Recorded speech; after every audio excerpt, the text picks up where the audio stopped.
سلام تماشابینان گرامی، خلاصه خبرهای مهم 25 ایون تاجیکستان و منطقه را از پایگاه خبری بامداد برایتان پیشکش میکنیم. شروع میکنیم از یک نگاه کوتاه به سرخط خبر مهم روز. در این برنامه سعید جعفر عثمانزاده فکر نمیکرد که حبسش میکنند. جوان تاجیکستانی که شمها را در کلیسا خاموش کرد بیماری روی داشته است. رئیس سابق نویه جبار رسولوف در پورخوری گناهکار دونسته شد ولی در منصب بلند کار کرده گشته است. جوانمرگ شدن سه دختری که خانه بابایشان مهمانی رفته بودند. دیگر تکرار نشود آگاهی قطعی به بلاگر گولیا برای عکس و نوارهای نیموریان. و اکنون تفصیلات خبرها. سعید جعفر عثمانزاده وکیل پارلمان تاجیکستان و رهبر پیشین حزب دموکرات که حالا با اتهام وزنین غصب حاکمیت در حبس قرار دارد، قبل از بازداشتش به اینکه حبسش میکنند باور نداشته است. در این باره روز 25 میلیون سال 2024 در صحبت با پایگاه خبری بامداد یک ژورنالیست تاجیک خبر داد. این ژورنالیست که به دلایل امنیتی نامش را نشر نمیکنیم با عثمانزاده روز 12 میلیون همگی ساعت قبل از بازداشتش تلفنی صحبت کرده است. او گفت البته از سر و صداهایی که در اطرافش آن روزها برخواسته بود نگران بود، ولی اصلا فکر نمیکرد که کوهش تو به حبس و آن هم با اتهام جدی غصب حاکمیت میکشد و بر آن میاندیشید که آیا کدام عملش سبب چنین قهر مقام شده است. از بس که تصمیم وزارت عدلیه را درباره رهبر نوی حزب دموکرات اعتراف کردن شهباز ابرار به چالش کشانده بود، انتظار داشت که مقامات حتما برای این چاره جوابی خواهند اندیشید، ولی هیچ گمان نداشت که عاقبت کارش پشت پنجره خواهد بود. در این صحبت تلفنی عثمانزاده نگرانی‌های خود را درباره سرنوشتش نیز در بین گذاشته است. همصحبت بامداد گفت او فکری داشت که مقامات شاید او را اکنون از حق وکیلی محروم خواهند کرد، اما باور داشت که وکیلان مجلس نمایندگان از وی حمایت میکنند. حتی نقد کرد که با چندی از وکیلان پرنفوذ این مسئله را پرسیده است و آنها گویا عثمانزاده را اطمینان خاطر دادند که برای بیکار کردن منداتش آواز نخواهند داد. آنها گفتند که تا انجام وکالت آنها همگی چند ماه دیگر مانده است و دیگر ضرورت نیست که یگان وکیل را از مندات محروم کرده برای همگی چند ماه از نو انتخابات میانه دوره دایر کنند. داستان کل تاجیکستان یوسف رحمان روز 12 ایون از وکیلان مجلس نمایندگان بیکار کردن دخل‌ناپذیری وکیل عثمانزاده و اجازه حبس او را درخواست کرد. وکیلان برخلاف انتظار عثمانزاده این درخواست را یک دلانه پشتیبانی کردند. یوسف رحمان به وکیلان از باز شدن پرونده جنایتی به ضد عثمانزاده و دیگران با اتهام غصب حاکمیت خبر داد و از جمله عثمانزاده را به آن ابدار کرد که هنوز ماه سپتامبر سال 2021 با یکی از نمایندگان مخالفین شرافالدین گدایف پیرامون تشکیل تبادلات در تاجیکستان مصلحت کرده است. یوسف رحمان در پارلمان همچنین گفت که سعید جعفر عثمانزاده برای صادر نمودن این جنایت از نماینده یکی از دولت‌های خارجی برای جلب شخصان با نفوذ و تشکیل کردن گردجمعی‌ها 10 میلیون دلار آمریکایی خواهش کرده است. اما او اشاره نکرد که عثمانزاده از نماینده کدام کشور برای غصب حاکمیت 10 میلیون دلار کمک مالی خواسته است. شرافالدین گدایف قبلا به بامداد گفت سخن درباره یک ژنرال امنیتی روس می رود که در پایان ماه مارت به طور مخفی به تاجیکستان آمده با چند نفر از جمله با عثمانزاده صحبت کرده است. مقامات تاجیکستان تا حال این را شرح ندادند. مقامات درباره پرونده عثمانزاده تفصیلات دیگری نمیدهند و تنها گفتند که به این پرونده مور مخفی زدند. سررئیست تفتیشات شهر مسکو روز 24 ایون سال 2024 از انجام تفتیش پرونده شهروند 20 ساله تاجیکستان بوتایف اسکر علی جانویچ که به خاموش کردن شمع‌ها در یک مبدأ پروسلاوی در جنوب غرب پایتخت روسیه ایبدار میشد خبر داد. تفتیشات بر اساس نتیجه تشخیص روانی بوتایف به خلاصه آمدند که او هنگام خاموش کردن شمع‌ها به دلیل بیماری روانی داشتنش مسئول حمله خود نبود و خطرش به جامعه را درک نمیکرد. تفتیشات خلاصه داده است که اسکر بوتایف باید در بیمارستان بیماری‌های روحی تحت طبابت مجبوری قرار داده شود. تفتیش پرونده جنایتی نسبت به شهروند 20 ساله تاجیکستان با اتهام پایمال کردن حقوق شهروندان به آزادی دین و آزادی اعتقاد قسم دوم ماده 148 کودکس جنایتی روسیه به آخر رسید. پرونده با قرار به تبابت مجبوری فرستادن متهم به دادگاه سپرده شد. خبر دادند به خبرگزاری روسی تاس در خدمات مطبوعات سروسط تفتیشات شهر مسکو. دادگاه ولایت سوخت 23 مای سال 2024 قدرتزاده طاهر طالبی، سابق رئیس نویه جبار رسولوف و سردار کنونی مؤسسه دولتی اداره خواجگی راههای اتومبیلگرد ولایت سوخت را در صادر کردن سلسله قلابی‌ها و سوء استفاده از وکالت‌های منصبی گناهکار دانست و از حق کار در وظیفه دولتی محروم کرد. اما او با پرداخت جریمه از بازداشت رو گردیده حالا در وظیفه‌اش کار می‌کند و می‌گوید حکم او حالا قوه قانونی نگرفته است و از بالای آن شکایت برده است. طبق اطلاع اگنتی ضد فساد، طاهر قدرتزاده به بار امسال از طرف کارمندان این نهاد بازداشت شده پس از تفتیشات پروندهش به دادگاه ارسال گردید.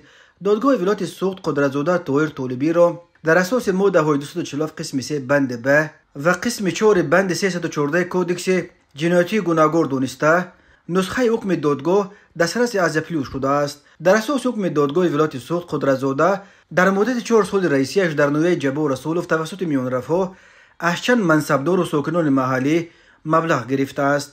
چنانچه در پرونده نوشته شده است در دایره وکالت خود منصب‌های معاون رئیس نویه و مدیر شعبه معارف را پیشنهاد کرده است.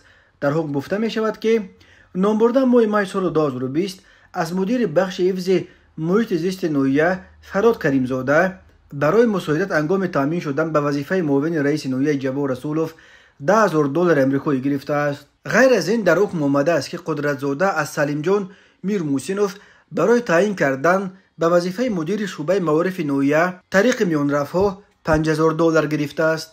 اما معلوم نیست که پس از بازداشت قدرتزاده نفران مبلغ داده وظیفه گرفتند یا نه. دادگاه پس از آموزش عیب اعلان شده قدرتزاده را گناهکار حسابیده با حکم دادگاه به پرداخت جریمه در حجم 250,000 سومانی عهده‌دار نموده و 5 سال از حق کار در اداره‌های حکومتی محروم کرد. ولی با گذشت قریب 1 ماه او حالا در وظیفه سردار مؤسسه دولتی اداره خواجگی راههای اتومبیلگرد ولایت سوخت کار می‌کند. او ضمن یک تماس کوتاه تلفنی با پلیس گفت حکم قوه قانونی نگرفته و از بالای آن به زینه بالایی شکایت برده است. از این لحاظ در وظیفه کار می‌کند. در حالی که طبق معیار قانونگذاری حکمی که دادگاه ولایتی صادر می‌کند در صورت شکایت از بالای آن هم قوه قانونی پیدا می‌کند و باید اجرا کرده شود.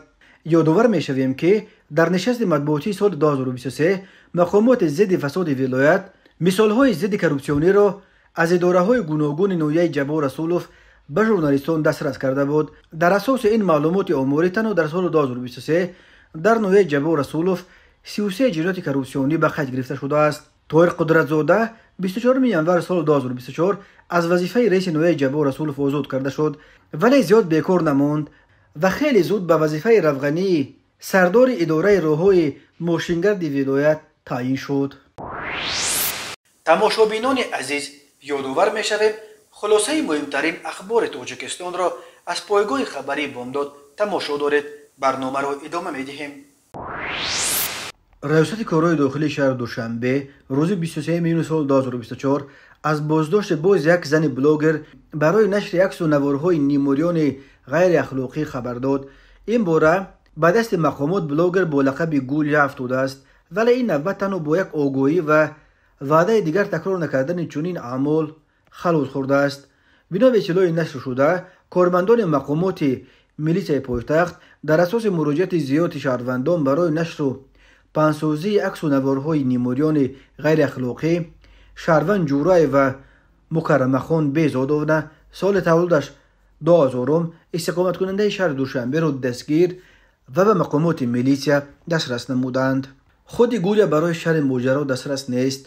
با نظرداشت دولت مذکور ریاست کارهای داخلی شهر دوشنبه شهروندان را آگاه می‌سازد که ضمن استفاده شبکه‌های اجتماعی از دایره آداب و اخلاق و طلبات قانون‌های عمل کننده بیرون نروند، زیرا هر عمل و رفتار ناشایسته جوابگری در نزد قانون داشته به اخلاق و تفکر و اندیشه نورسان نیز بی تاثیر نمیماند. چنین به نظر می‌رسد که بعد به رهبری میلیسای پایتخت تاجیکستان آمدن ژنرال شاروخ سعیدزاده در شهر دوشنبه مبارزه با زنان بلاگر که از حساب نشر عکس و ویدیوهای نیموریان آبونه و لایک جمع میکنند تقویت یافته است. در 2 روز اخیر گولی عینک دومین جوانزن بلوگر است که با چنین اتهام دستگیر می شود. رئیس کارهای داخلی شهر دوشنبه روز 22 میلیون سال 2024 از بازداشت اسنورا محمدی و یک جوانزن بلوگر 26 ساله ساکن کوچه عینی با اتهام نشر عکس و نوارهای نیموریان و غیر اخلاقی و به عقیده میلیس پایتخت بیرون از آداب و اخلاق خمیده انسانی و دور از آیین ملی خبر داد. میلیس گفت به ضد محمدی و پروتکل ترتیب داده برای چاره‌جویی به دادگاه سپردند. متاسفانه یک بخش اعظم زنان و دختران بلوگر از تاجیکستان اساساً از حساب جلوه و ناز و اشوه در روبروی دوربین کامera تماشابین جمع می‌کنند. برخی آنها در این پایگاه برای لایک و تماشابینان بیشتر مرز اخلاق و آداب را پایمال کرده ویدیوها می‌گذارند که بسیاری از کاربران آنها را برای زن و دختر تاجیک عمل شرم‌آور می‌شمارند. 3 دختر نورس در دهه باغستان نویه همدانی روز 22 ایون سال 2024 هنگام آبازی در یکی از کوه‌های این دهه غرق شده فوت دیدند. یک منبع از ریاست کارهای داخلی منطقه کولاب در صحبت با رادیو آزادی گفت که این دختران مهمانی رفته بودند و در کوه واقع در نزدیکی باغ بابایشان غرق شدند. این منبع از هلاک شده ها گلنازه نظرزاده 15 ساله، دلنازه نظر و 11 ساله و بصیرت حسین زاده 20 ساله نام برد. حادثه همان روز 22 میلیون در نصف روزی می شود. دخترها پای در هم باز می درآیند. حفظ خیلی چخور بوده است، غرق می شوند. چند ساعت بعد ساکنان از قضیه آگاه شده خانواده دخترها را خبردار می کنند. ملیسه هم آگاه شده به جای حادثه رفتند و خلاصه بعد نصف روزی جسد دخترها را از حفظ برآوردند. گفت همصحبت ما هلاکت 3 دختر در نویه همدانی در حالی است که روز 20 ایون ریاست کارهای داخلی ولایت ختلان گفت که در کمتر از 6 ماه اخیر 40 حالت غرق شوی ساکنان به قید گرفته شده است که بر اثر آنها 17 نابالغ، 12 خردسال تا سن مکتبی و 11 جوان به هلاکت رسیدند. میلیس ختلان همان روز اعلام کرد که از روز 20 ایون سر کرده در ولایت عملیات نجات راه اندازی می شود. حالا طبق اطلاعات رسمی در حدود تاجیکستان از اول امسال 66 کس در رود و کوههای جمهوری غرق شده جان باختند. 36 نفر آنها نورسان بودند. در این شب و روز طریق تلویزیون و شبکه‌های اجتماعی اعلان می شود که مردم از آبازی در منطقه‌های ممنوع خودداری کنند. در شبکه‌های اجتماعی کارمندان میلیس ولایت ختلان دیده می شوند که مانع آبازی کودکان و نورسان در کوه و رودخانه‌های خطرناک می شوند. شب 22 میلیون سال 2024 تخمینا ساعت 23:30 راننده ماشین تمغه خونده استارکس سفر فرهاد اشورالیویچ سال تولدش 1993 ساکن شهر ایسار هنگام حرکت از سمت کوچه نبیف به سمت کوچه آزادی زنان شهر دوشنبه شهروند عبدالله و قربانگل سال تولدش 1985 ساکن شهر دوشنبه را پخش نموده است. در نتیجه عبدالله و جراحت‌های وزن جسمانی برداشته در بیمارخانه به هلاکت رسیده است. ریاست وزارت کارهای داخلی دوشنبه علاوه خبر داد که قربانگل عبدالله و همچون روروب در مؤسسه دولتی استفاده بری راه‌های نویه سینو کار می‌کرد. به اصطلاح این نهاد نسبت به راننده بر اساس ماده 212 کودکس جنایتی تاجیکستان با اتهام ویران کردن قاعده‌های حرکت در راه که از بی‌احتیاطی باعث مرگ انسان شده است پرونده گشودند. 23 میلیون سال 2024 تخمینا ساعت 2:30 راننده ماشین تمغه اوپل استرا ساتوروف بختاور سال تولدش 1995 ساکن نویه فیض‌آباد هنگام حرکت از سمت نویه فیض‌آباد به سمت شهر روغون به خطری حرکت راه را رعایت نکرده در حدود نویه فیض‌آباد با قسمت پیش افت-ماشین پیاده‌گرد نابالغ محیدین زاده سمیه عبدالرشید سال تولدش 2014 ساکن شهر وحدت را پخش نموده است. در نتیجه کودک جراحت‌های وزن جسمانی برداشته در جای حادثه به هلاکت رسیده است. همچنین 20 ایون سال 2024 تخمینا ساعت 19:30 راننده ماشین تمغه اوپل استرا تحت اداره بازارزاده ظفر سال تولدش 1988 ساکن نویه واسه هنگام حرکت از سمت نویه واسه به سمت نویه خوولینگ در حدود جماعت دیوت وایسوف از عهده اداره واسطه نقلیات نبرآمده به قسمت قفوی یدکه تراکتور تحت اداره سلیموف باباخان سال 1979 ساکن نویه مذکور برخورده است.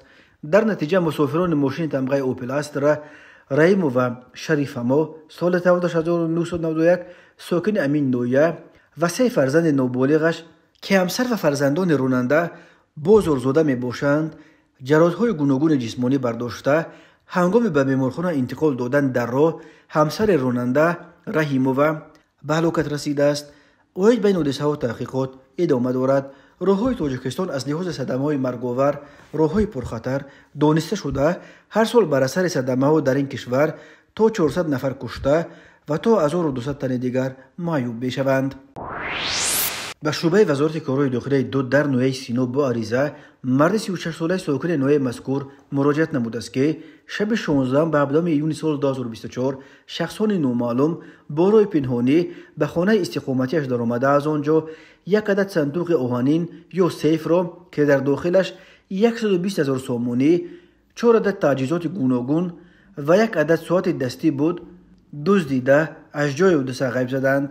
هنگام گذراندن چهاربینی اپراتیوی جستجویی از جانب کارمندان میلیسیا دو مرد 27 ساله ساکنان شهر کولاب با گمان صادر نمودن جنایت دزدی دستگیر کرده شدند. این چنین به شعبه وزارت کارهای داخلی یک در نویه فردوسی عریضه زن 46 ساله ساکن شهر دوشنبه وارد گردیده است که 30 دکبر سال 2023 تخمینا ساعت 11:00 شخصان نامعلوم با راه پنهانی در داخل بازار کاروان شهر دوشنبه جزدان او را که در داخلش 10,000 سامانی بود دزدیده از جای حادثه غیب زدند. هنگام گذرانیدن چهاربینی اپراتیوی جستجویی از جانب کارمندان میلیسیا جوانزن 19 ساله ساکن شهر وحدت همچون گمانبر در صادر نمودن جنایت دزدی دستگیر کرده شد. اوهید بین حادثه و تفتیشات ادامه دارد. به شعبه وزارت کارهای داخلی دو در نویه سینو با عریضه مردان 50 و 69 ساله ساکنان شهر دوشنبه مراجعت نمودند که مرد 31 ساله ساکن شهر پنجکند که پیش با ماده 247 کودکس جنایتی جمهوری تاجیکستان صادر شده است با راه فریب به باوریشان در آمده از مرد 50 ساله 91,850 سامانی و از مرد 69 ساله 170,000 سامانی گرفته وعده داده است که آنها را به ایالات متحده آمریکا روان می‌کند، اما نامبرده وعده‌اش را اجرا نکرده تا حال آنها را فریب داده گشته است. نسبت گمانبر شونده پرونده جنایتی با ماده 247 کودکس جنایتی جمهوری تاجیکستان آغاز گردیده تفتیشات ادامه دارد. به شعبه وزارت کارهای داخلی یک در نویه فردوسی با عریضه مرد 66 ساله ساکن شهر دوشنبه مراجعت نموده است که سال 2018 در نویه فردوسی مرد 52 ساله ساکن شهر دوشنبه با راه فریب به باوریش در آمده از او $18,000 آمریکایی گرفته وعده داده است که در مدت کوتاه مبلغش را برمیگرداند، اما تا حال مبلغ گرفته‌اش را برنگردانیده است. به شعبه وزارت کارهای داخلی در نویه شهر نو عریضه مرد 30 ساله ساکن شهر ترسونزاده وارد گردیده است که ماه آگوست سال 2023 مردان 43 و 44 ساله ساکنان نویه مذکور با راه فریب به باوریش در آمده از او $10,000 آمریکایی گرفته تا حال برنگردانیدند. از روی این حادثه و تفتیشات ادامه دارد.